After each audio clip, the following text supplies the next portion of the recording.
Welcome back, Jacket Nation. I'm Alicia Kalik, here with Coach John Hartpence. Thank you for joining me today, Coach. It's good to be here.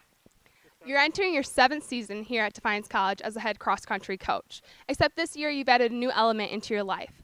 How has becoming a father changed your life? A lot of ways. Probably the biggest way is I get a lot less sleep, and a little less consistent than I used to have. Other than that, it's been great. I mean, it's been a lot of fun. It's really interesting having somebody that I'm really responsible for, that is really kind of helpless. And I think it's been neat for the team too. I mean, they got us some fun gifts, and are really excited to meet her. Yeah, that is really exciting. In other exciting news, your team's been being pretty successful this year. Tell us a little bit about the success of your team. Yeah, it's been a really good season so far. A lot of positive results. Our teams are both very young. Our women's team actually doesn't have a senior on it, but Emmy Miller, sophomore, has been running outstanding. She broke our 5,000 meter school record earlier in the year and had some really great results. On the guys' side, Joe Davis has also broken our school record and had a number of top 10 finishes, and recently had the best finish we've ever had at the All-Ohio Championships. So things have been going really well, and really excited about seeing our young athletes develop. We've been seeing good improvement week in, week out, and looking forward to the next few weeks. Good. So you mentioned the All-Ohio Championships. Tell us a little bit about how preparing for the All-Ohio Championships differs from other meets that you run throughout the season. The biggest thing is that it's a huge meet. There were 50 women's teams, 48 men's teams, all one race, all in one start line. You're looking at close to 350 athletes competing at once. So tactically there's some challenges. The course is a little rolling, and with a field that size, it tends to go out very fast. And so having some, preaching discipline early is very helpful.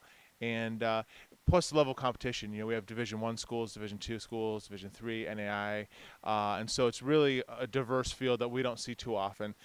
So there's definitely some challenges, but I was pleased with the number of performances last Friday.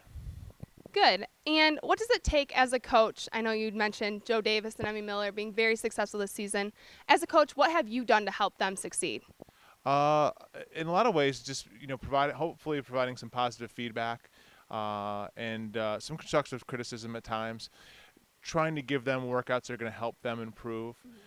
You don't want to do too much in terms of training, but you don't want to do too little. I mean, you want to push the threshold of what they can handle.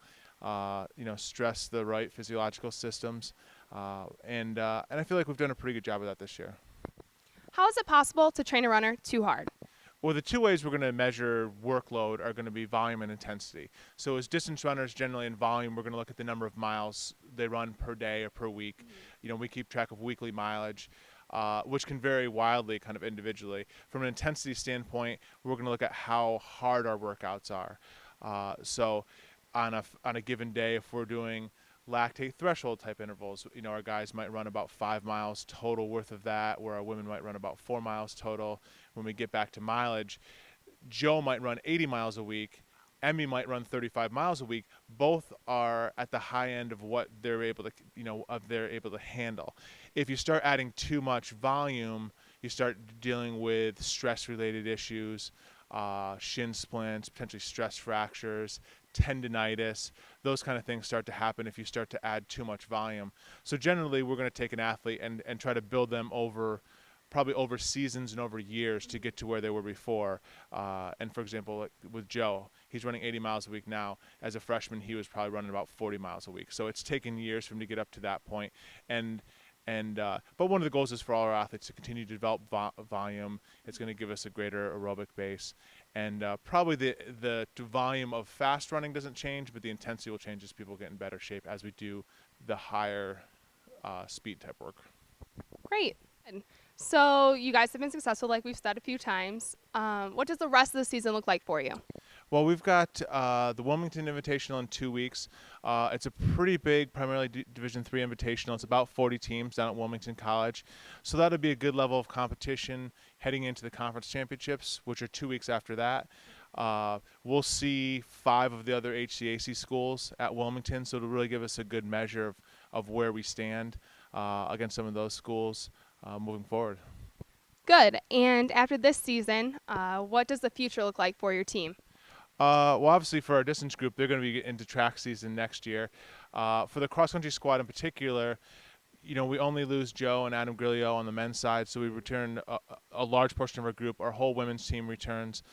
So from a cross country standpoint, I think we're in a great position to continue to be successful and hopefully be more successful. And from a track standpoint, the distance group is going to provide a great deal of depth and quality for the team. Have there been any surprises this season for your team? Probably on the women's side more than the men's. Emmy Miller was a big surprise. I knew that coming in, she had done some successful running in high school, but has really gone well beyond that. Kelsey Bowling, who is been a number 2 runner most of the year. She's a junior. This is her first year out for cross country. She's been primarily a pole vaulter for us and been successful, been an HCAC scorer, but really enjoys running. So we got her to come out, and she's been really doing outstanding as well.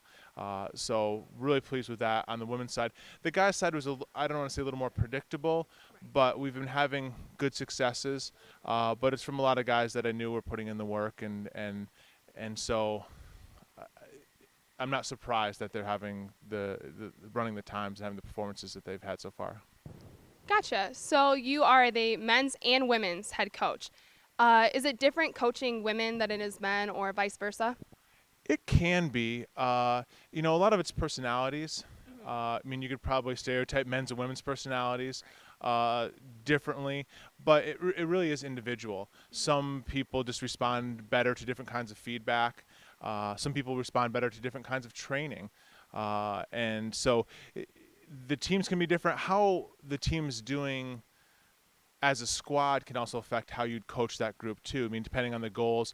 One of the challenges is having 2 distinct teams that may have very specific goals that are different from each other, but still practicing together, sharing the same coaches, traveling together.